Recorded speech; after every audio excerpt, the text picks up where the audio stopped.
सोचिए, एक नौजवान है, सीधा सादा पर सिद्धांतों वाला और थोड़ा कह सकते हैं जिद्दी। हाँ। और उसका सामना होता है एक ऐसी ताकत से, एक ऐसे परिवार से जो सोचते हैं नियम तो उनके लिए है ही नहीं। हाँ बिल्कुल। और नतीजा, वो अपना सब कुछ खो देता है, पिता, भविष्य, आजादी, सब कुछ।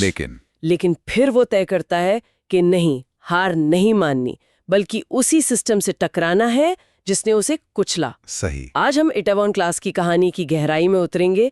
ये सिर्फ एक कहानी नहीं है, ये उससे कहीं ज्यादा है। हम घटनाओं के पीछे छिपे मतलब को समझने की कोशिश करेंगे। बिल्कुल।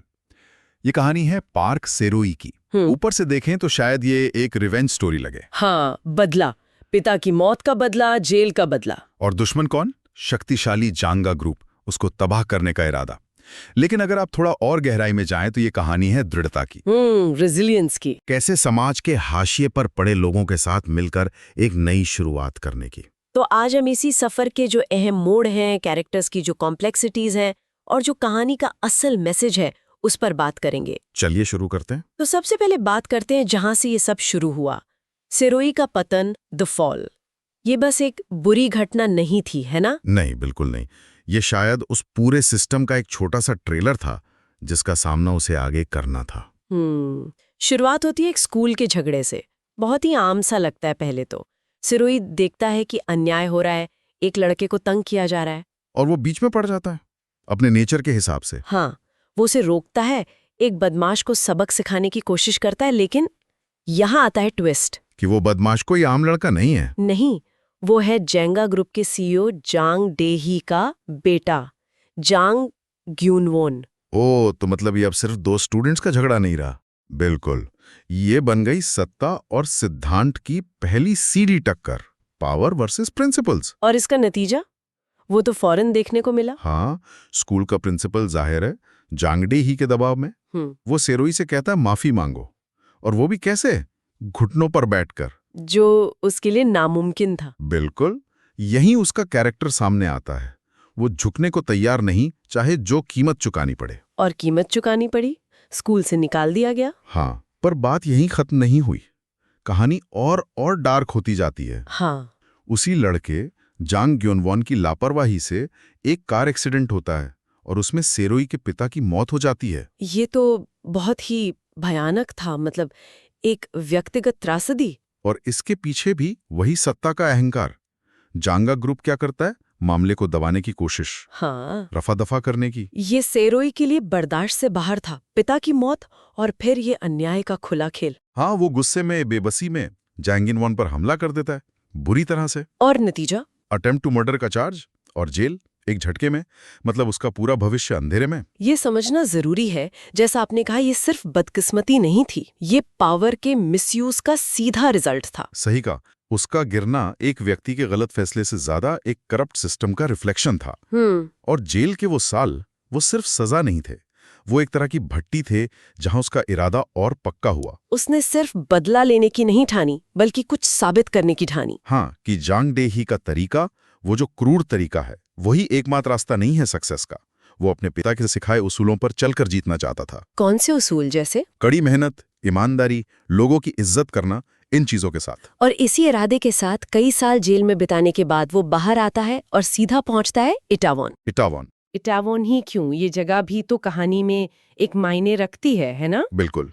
इटावॉन सियोल का वो इलाका है जो अपनी डाइवर्सिटी के लिए जाना जाता है। अलग अलग कल्चर, विदेशी लोग, एक तरह की आज़ादी है वहाँ, जो ट्रेडिशनल कोरियाई समाज से थोड़ा हटकर है। हाँ, तो उसका वहाँ आना सिर्फ एक संयोग नहीं लगता।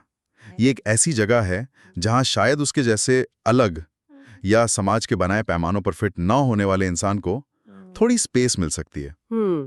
और यहीं वो अपने सपने की नींव रखता है। हाँ, एक छोटे से पब या रेस्टोरेंट से। नाम रखा डैन बॉम। डैन बम मतलब मीठी रात। ये नाम भी कितना सिंबॉलिक है उसकी कड़वी जिंदगी के बीच एक मीठे सपने की तरह। बिल्कुल, लेकिन ये शुरुआत आसान नहीं थी, जाहिर है। कहाँ से होती आसान? हाँ, लक्ष्य बहुत बड़ा था, जांगा ग्रुप जैसे कॉर्पोरेट जायंट को टक्कर देना। और उसके पास था क्या? बहुत कम रिसोर्सेज। लेकिन उसकी असली ताकत उसके रिसोर्सेज नहीं थे, उसके लोग बने। हाँ, और ये बहुत इंटरेस्टिंग है कि वो कैसे लोगों को चुनता है। वो जानबूझकर ऐसे लोगों को अपनी टीम में लाता है जिन्हें समाज अक्सर, मतलब कम आंकता है या एक्सेप्ट नहीं करता। जैसे एक एक्स गैंगस्टर है, एक ट्रांसजेंडर शेफ है, एक लड़की है जिसे लोग सोशियोपैथ समझते हैं। और यही एंट्री होती है जो यीसीओ की। हाँ, जो यीसीओ। एक कमाल की लड़की, मतलब super intelligent, high IQ, social media पर स्टार, पर बर्ताव में थोड़ी अजीब, थोड़ी बेपरवाह। हाँ, एंटी सोशल कह सकते हैं। वो सेरोई के इस ऑलमोस्ट इम्पॉसिबल लगने वाले सपने में क्यों शामिल होती है? क्या सिर्फ उसकी ईमानदारी देखकर? मुझे लगता है शुरुआत में यीसीओ को सेरोई में कुछ ऐसा दिखा जो उसने पहले कभी नहीं देखा था। वो ईमानदारी, वो अटूट इरादा, शायद एक चैलेंज दिखा उसे। हाँ, एक चैलेंज, एक मकसद, और फिर धीरे धीरे ये आकर्षण, ये इम्प्रेस होना, वो गहरे सम्मान और फिर प्यार में बदल जाता है। लेकिन ये सीओ सिर्फ एक लव इंटरेस्ट नहीं है, वो तो डेनाबाम की बैकबोन बन जाती है ना? अरे बिल्कुल, उसकी जो स्ट्रेटेजिक थिंकिंग है, मार्केटिंग स्किल्स हैं, और वो थोड़ी निर्मम किस्म की प्रैक्टिकलिटी, वो सेरोई के आदर्शवाद को जमीन पर उतारने में मदद करती है। तो डैनबॉम सिर्फ एक रेस्टोरेंट नहीं रहा, वो एक आइडियोलॉजी का सिंबल बन गया। सही कहा। जहां हर किसी को चांस मिलता है, जहां टीम वर्क चलता है, जहां मालिक अपने लोगों के साथ खड़ा होता है। ये जांगा ग्रुप के मॉडल से बिल्कुल उल्टा था। एकदम। वो जो टॉप डाउन शोषण वाला मॉडल है जांगा का, डैनबाम उसका दबाव था। ये फाउंड फैमिली का एक बेहतरीन उदाहरण है। Found family. हाँ, ये लोग सिर्फ साथ काम नहीं करते, वो एक दूसरे का सहारा बनते हैं, एक दूसरे की कमियों को अपनाते हैं और साथ मिलकर आगे बढ़ते हैं। ये टीम ही सेरोई की असली ताकत बनती है। खासकर तब जब जांगा ग्रुप उन्हें तोड़ने की पूरी कोशिश करता है। और कोशिशें तो शुरू हो ही जाती हैं। हाँ, जैसे ही डैनबॉम थोड़ा चलने लगता है, जांगदेही को वो खटकने लगता है, एक खतरा नजर आने लगता है। और फिर शुरू होता है स्ट्रगल और विश्वासघात का दौर। सिर्फ बिजनेस में मुश्किलें नहीं आती, रिश्तों में भी उलझनें पैदा होती हैं। बिल्कुल, कहानियां और कॉम्प्लेक्स हो जाती है। एक तरफ तो बिजनेस चैलेंजेस हैं ही, जैसे जांगा ग्रुप अपनी पावर यूज करके डैनबॉम के लिए मुश्किलें खड़ी करता है। कभी लाइसेंस रद्द करवाने की कोशिश, कभी पूरी बिल्डिंग ही खरीद लेना। अरे हाँ, वो बिल्डिंग वाला सीन। और दूसरी तरफ सेरोई के पर्सनल रिश्ते भी टेस्ट होते हैं। खासकर ओ सुआ का कैरेक्टर। सुआ। वो सेरोई का पहला प्यार है, बचपन का साथ, उसके पिता के अनाथालय में पली बढ़ी है, लेकिन अब वो जांगा ग्रुप में एक बड़ी पोजीशन पर है। ये एक क्लासिक कॉन्फ्लिक्ट है। लॉयल्टी किसके लिए? पुराने प्यार और एहसान के लिए, या अपनी मेहनत से बनाई पोजीशन और एम्बिशन के लिए? सुआ का जो द्वंद्व है वो कहानी को बहुत रियल बनाता है। वो कोई बुरी इंसान नहीं है, नहीं, बिल्कुल नहीं, लेकिन वो प्रैक्टिकल है। उसने गरीबी देखी है और अब वो अपनी सिक्योरिटी और सक्सेस को खोना नहीं चाहती। वो सेरोई की सक्सेस भी चाहती है, पर जांगा के खिलाफ जाने का रिस्क लेने से हिचकिचाती है। वो कैरेक्टर दिखाता है कि कभी कभी सिस्टम का हिस्सा बनकर उसे बदलने की कोशिश करना कितना मुश्किल होता है और कैसे पर्सनल एम्बिशन रिश्तों पर भारी पड़ सकते हैं। और दूसरी तरफ है जो येसियो, जिसका डेडिकेशन तो मतलब कमाल का है, अटूट। हाँ, येसियो, वो न सिर्फ डैनबाम को बचाने और बढ़ाने के लिए जी जान लगा देती है, बल्कि वो खुलकर सेरोई से अपने प्यार का इजहार भी करती है। लेकिन सेरोई का ध्यान वो शायद अपने मिशन पर और सुआ पर ज्यादा फोकस्ड रहता है, कम से कम शुरू में। हाँ, शुरू में। ये जो लव ट्रायंगल है, ये सिर्फ रोमांटिक ड्रामा नहीं है, ये दो अलग अलग फिलॉसफीज और लॉयल्टी के तरीके का टकराव भी है। कैसे? सुआ की लॉयल्टी शर्तों के साथ है, कंडीशनल है, जबकि यीसियो की लॉयल्टी अनकंडीशनल है। यीसियो सेरोई के लक्ष्य को अपना लक्ष्य बना लेती है, सुआ अपने और सेरोई के गोल्स के बीच बैलेंस बनाने की कोशिश करती रहती है। ये कैरेक्टर्स के अंदर के संघर्ष को दिखाता है। प्यार, ड्यूटी, एम्बिशन, मोरालिटी, इन सब के बीच का चुनाव। बिल्कुल। और इन्हीं सब चैलेंजेस और इमोशनल उतार चढ़ाव के बीच कहानी धीरे धीरे अपने कोर सवाल पर आती है, रिवेंज वर्सेस इंटेग्रिटी, बदला बनाम ईमानदारी। सही। सेरोई की कंपनी आईसी कॉर्प अब वो छोटा सा डैनबाम नहीं रही, काफी बड़ी हो गई है और सीधे जांघा को टक्कर दे रही है। हाँ, और ये वो पॉइंट है जहां सेरोई के प्रिंसिपल्स का सबसे बड़ा टेस्ट होता है। जांगडेही उसे हराने के लिए अब हर गंदा पैंतरा अपनाता है। बिजनेस को नुकसान पहुंचाना, उसके साथियों को तोड़ने की कोशिश करना, उसे इमोशनली चोट पहुंचाना, सब कुछ। और कई मौके ऐसे आते हैं जब सेरोई भी बदला लेने के लिए गलत रास्ते चुन सकता था, शॉर्टकट ले सकता था। जैसे वो मौका जब उसे जांगा ग्रुप के शेयर्स सस्ते में खरीदने का चांस मिलता है। हाँ, या जब वो जांगडेही के करप्शन को एक्सपोज कर सकता था एक झटके में। लेकिन हर बार वो रुक जाता है। क्यों? क्या ये सिर्फ उसके पिता की सीख थी या कुछ और भी था? मुझे लगता है ये दोनों का मिक्सचर था। पिता की सीख तो उसकी फाउंडेशन थी, लोगों की इज्जत करो, ईमानदारी से जियो। लेकिन जेल का एक्सपीरियंस और उसके बाद का जो स्ट्रगल था, उसने इस सीख को उसके वजूद का हिस्सा बना दिया था। उसके लिए बदला लेने का मतलब सिर्फ जांग डही को फाइनेंशियली हराना नहीं था, बल्कि ये साबित करना था कि उसके तरीके से, सही तरीके से भी जीता जा सकता है। अच्छा। अगर वो भी जांग डही जैसे तरीके अपना लेता तो उसकी जीत का मतलब ही क्या रह जाता? वो तो खुद वैसा ही बन जाता जिससे वो लड़ रहा था। करना ही पड़ता है। बिल्कुल। सेरोई का कैरेक्टर इस सोच को चैलेंज करता है। और कहानी ये भी दिखाती है कि प्रिंसिपल्स पर टिके रहने की अपनी एक अलग ताकत होती है। हाँ, एक तरफ सेरोई अपनी ईमानदारी से लोगों का भरोसा और लॉयल्टी जीतता है, और दूसरी तरफ जांग डही का पूरा एम्पायर, जो डर, करप्शन और धोखे पर बना था, वो धीरे धीरे अंदर से खोखला होने लगता है। उसके अपने बेटे उसके खिलाफ हो जाते हैं, उसके वफादार साथी साथ छोड़ने लगते हैं, उसके पुराने पाप सामने आने लगते हैं। सब। उसका गिरना किसी बाहरी ताकत की वजह से उतना नहीं होता जितना उसकी अपनी अंदरूनी सड़न की वजह से होता है। ये देखना बड़ा दिलचस्प है कि कैसे जांग डही, जो खुद को अजय समझता था, अपनी ही करनी से कमजोर होता जाता है।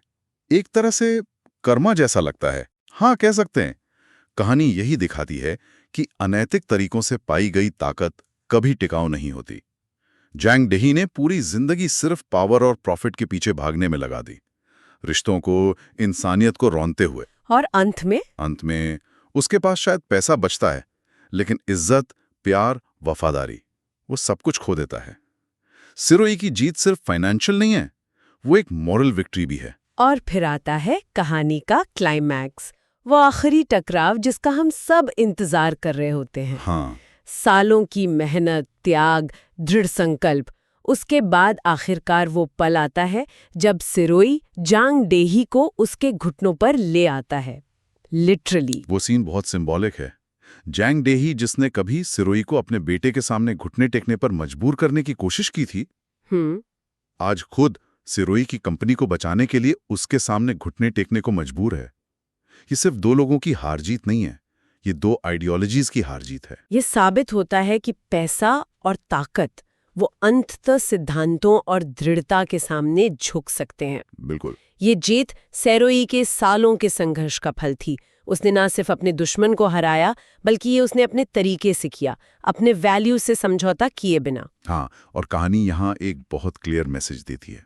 क्या है वो मैसेज, संक्षेप में? मैसेज ये है कि रास्ता चाहे कितना भी मुश्किल क्यों ना हो, अगर आप सही वैल्यूज पर टिके रहते हैं, कड़ी मेहनत करते हैं और अपने सपनों पर यकीन रखते हैं, तो सफलता जरूर मिलती है। शायद तुरंत ना मिले। हाँ, तुरंत नहीं, इसमें सालों लग सकते हैं, जैसा सेरोई के केस में हुआ, लेकिन अंततः ईमानदारी की जीत होती है। और इस बिजनेस विक्ट्री के साथ साथ सेरोई को पर्सनल पीस भी मिलता है। वो आखिरकार यीशु के लिए अपने प्यार को पूरी तरह से मानता है, उसे अपनाता है। हाँ, ये भी उसके सफर का एक बहुत जरूरी हिस्सा था। क्यों? क्योंकि यूनसियो ने सिर्फ उसके बिजनेस को कामयाब बनाने में मदद नहीं की, उसने हर मुश्किल घड़ी में उसका साथ दिया।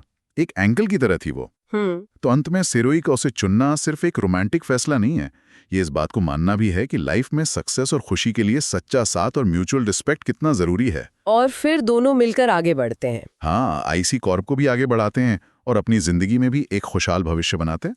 तो अगर हम पूरी कहानी को देखें, इटाउन क्लास ये सिर्फ एक एंटरटेनिंग ड्रामा नहीं है, ये कई लेयर्स पर बात करती है। बिल्कुल, जैसा कि स्रोत में भी कहा गया था, ये रेजिलियंस की कहानी है, गिरने के बाद बार बार उठ खड़े होने की। ये इंस्पायर करती है कि अपने सपनों का पीछा करो, चाहे हालात कितने ही खिलाफ क्यों ना हो। और सबसे बड़ी बात, ये इस बात पर जोर देती है कि जिंदगी आपको कितना भी नीचे क्यों ना गिराए, अपने प्रिंसिपल्स और अपनी इंसानियत को बचाए रखना, वही असली जीत है। ये कहानी शायद उन बहुत से लोगों को कनेक्ट करती है जो जिंदगी में किसी न किसी तरह के अन्याय या मुश्किलों का सामना कर रहे होते हैं। हाँ, ये दिखाती है कि हार ना मानना और सही रास्ते पर चलना वो मैटर करता है। ये अंडरडॉग की जीत की कहानी है जो हमेशा इंस्पायर करती है। इसमें सोशल कमेंट्री भी है ना? हाँ, क्लास सिस्टम पर, हाँ, पूर्व कैदियों के प्रति समाज का जो नजरिया है उस पर, और जेंडर आइडेंटिटी की एक्सेप्टेंस पर भी मा ह्यूनिए के कैरेक्टर के जरिए। बिल्कुल, ये सिर्फ एक पर्सनल स्ट्रगल की कहानी नहीं है, ये समाज की कुछ सच्चाइयों को भी सामने रखती है। वाकई एक गहरी और असरदार कहानी। चलिए इस चर्चा को एक ऐसे सवाल के साथ खत्म करते हैं जो हमारे श्रोताओं को सोचने पर मजबूर करे। जरूर। कहानी हमें दिखाती है कि सेरोई अपने सिद्धांतों पर पूरी तरह अडिग रहकर जीत हासिल करता है।